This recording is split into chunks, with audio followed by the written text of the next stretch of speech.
بسم اللہ الرحمن الرحیم۔ معزز سامعین کرام،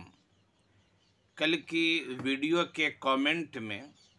دو ساتھیوں نے دو طرح کے سوالات کیے یا بات پیش کی۔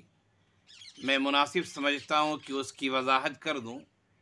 ایک دوست ہیں ہمارے ماسٹر عبدالرحیم صاحب، انتہائی نیک ہیں، محبت کرنے والے ہیں، خبر خیریت میری رکھتے ہیں، مسئلے مسائل پوچھتے ہیں۔ انہوں نے کل کی ویڈیو میں یہ کامنٹ کیا کہ ہم نے جو 7.5 تولہ سونا، 52.5 تولہ چاندی اور پھر اسی طرح مہر فاطمی اور اقل مہر 10 درہم، ان سب کی جو وضاحت ہم نے کی ہے،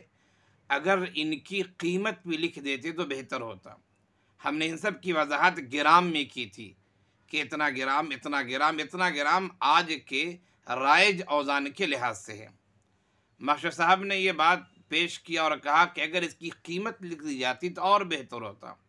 تو میں اس مسئلے کی وضاحت کرنا چاہتا ہوں۔ اصل میں قیمت کا مسئلہ یہ کہ قیمت گھٹتی بڑھتی رہتی ہے۔ جیسے ہم نے کہا 7.5 تولہ سونا اور ہم نے قیمت بتا دی کہ اس کی قیمت اتنی۔ اب کوئی آدمی 3 دن کے بعد، 4 دن کے بعد، 1 ہفتے، 1 مہینے کے بعد ہماری جب یہ ویڈیو دیکھے گا تو اس وقت سونے کی قیمت غالب گمان یہ کہ بڑھ جائے گی قیمت، چونکہ عموماً سونے اور چاندی قیمت بڑھتی ہے، عموماً بہت کم گھٹنا ہوتا ہے۔ تو اگر ہم نے قیمت بتا دی اور انہوں نے اسی قیمت کو ذہن میں رکھا اور قیمت جب بڑھ گئی 2 ہفتے کے بعد، 1 مہینے کے بعد،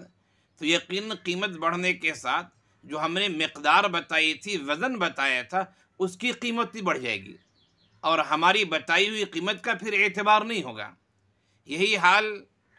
اقل مہر 10 درہم کے بارے میں بھی ہے کہ اقل مہر جو 10 درہم ہے، جس کے بارے میں کل میں نے وضاحت کی تھی،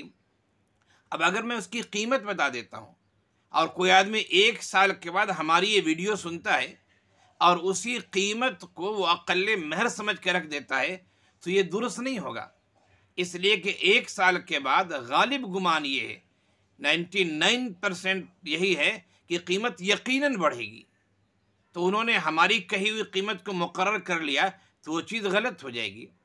تو مارکیٹ میں سونے اور چاندی، جس کو شریعت نے ثمن دائمی مانا ہے، مال مانا ہے شریعت نے، سونے اور چاندی کی قیمت عموماً بڑھتی ہی رہتی ہے، گھٹنا بہت کم ہوتا ہے۔ اس لیے ہمیں چاہیے کہ ہم وزن یاد رکھیں کہ 7.5 تولہ سونا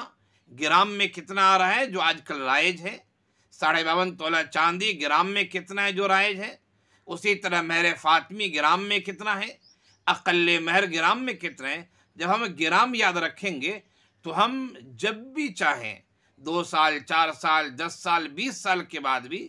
تو ہم اس گرام کے لحاظ سے مارکیٹ میں قیمت دیکھ کے قیمت متعین کر لیں گے کہ ہاں یہ مقدار ہونی چاہیے۔ اور ایک دوسری بات یہ کہ اگر ہم نے قیمت بتائی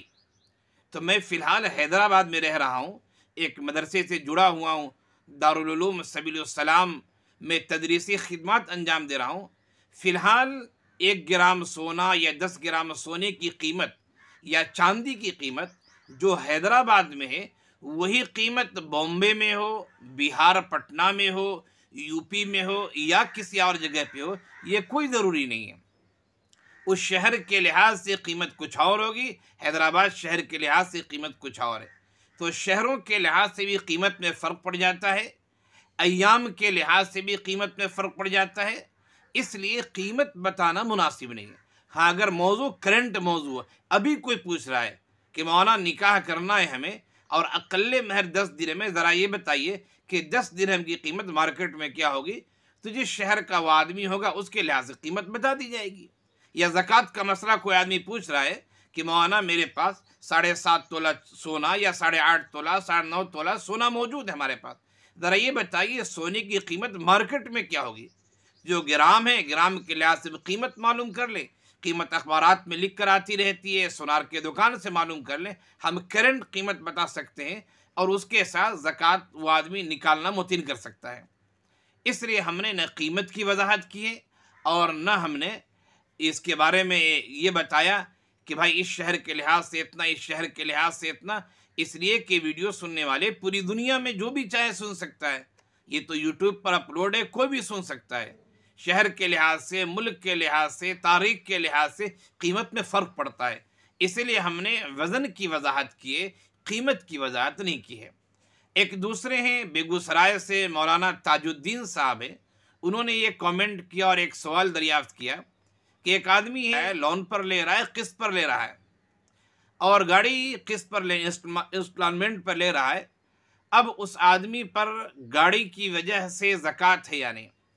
دیکھیے مسئلہ اصل میں یہ کہ گاڑی پر زکوٰۃ نہیں ہے، گاڑی سے تو وہ کاروبار کر رہا ہے نا،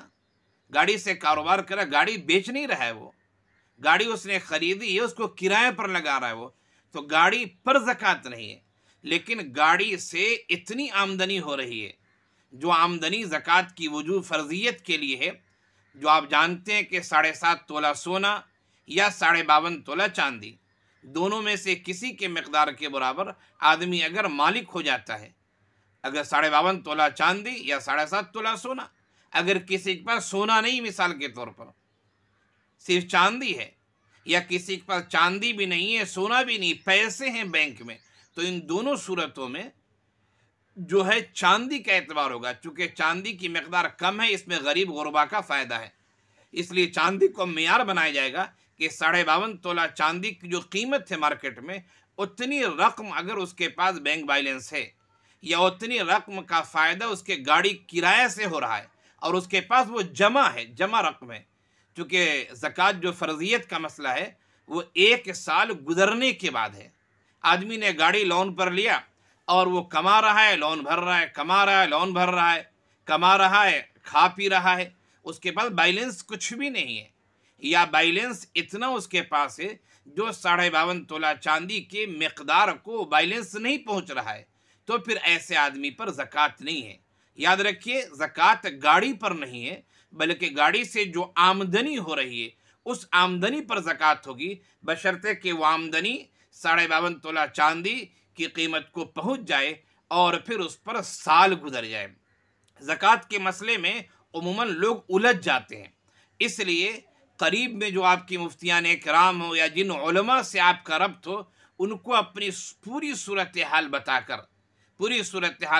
زکوٰۃ کے مسئلے کو معلوم کرنا چاہیے، تاکہ زکوٰۃ کی جو فرضیت ہے اسے ہم اور آپ اچھی طرح ادا کر سکیں، اس میں کوئی کمی اور کوتاہی نہ ہو۔